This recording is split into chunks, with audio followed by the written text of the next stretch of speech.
This is Chris Kill with Phase 1 of your Peak Fitness Activation Sequence. For clients that are new to exercise or have had a long layoff, the purpose of these few simple drills is to teach proper positioning and integration of the core into standing positions and more difficult exercises. With that said, we can really get a lot of bang for our buck in just a few simple drills. So with that said, our first exercise is going to be what's called a cat camel. And really the purpose of the cat camel is just to help us to find a proper spinal position during anywhere from planking exercises to standing movements. All right? And in order to do so, what I'm going to ask the client to do is simply arch their back like a camel, come into full flexion, then we're going to come into full extension all the way to the bottom. All right? So, and then I'm going to ask the client to find a middle position between these two areas. All right? So if this is 12 midnight and this is 12 noon, I'm looking for about 6 o'clock here. So we're coming to about here. All right? From this position, I'm going to lock this in. I might put an object of some sort on the client's back to kind of give them the feel of how this would appear. All right, I'm going to cue them to press into the floor and really tighten their abs while pulling their shoulders back. All right, from here, what we can do is raise up into a push-up plank while maintaining this position. You can be poking your client in the stomach to make sure that they're keeping their abs tight. You can place something on their back to make sure they maintain the spinal position. But the goal is to hold for a 10 count.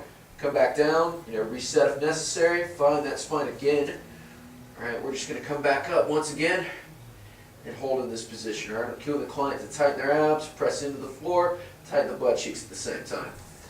All right, from here, you can give your client a rest for a second, have them kind of deload a little bit. That position can become a bit stressful after a while. We're going to come back into this position once again, find that neutral spine, and come into what is called a quadruped hip extension. From here, I'm just going to raise my leg up slightly, try to contract my glute, and come back down.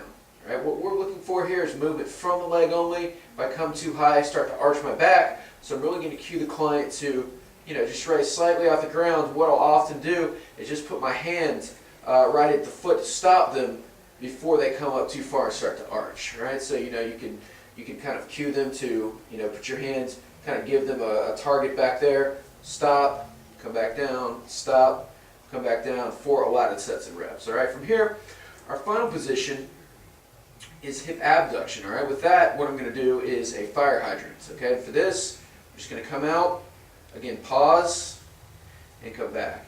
Again, this should appear to be leg movement only. It's a very slight movement. If the client moves too far, they'll do something like this. We really want to make sure that they're just coming from here, pausing, and coming back down.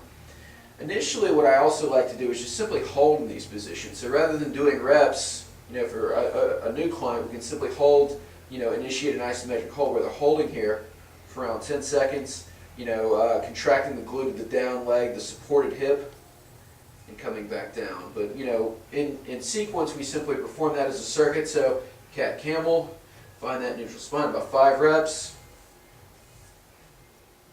3 10-second plank holds, 3 pauses here, the quadruped hip extension, and finally 3 fire hydrants, simply holding for 10 or for 10 reps. 1 to 2 sets is all you're going to need of that sequence. That's around 2 to 3 minutes, and that's the first phase or activation sequence.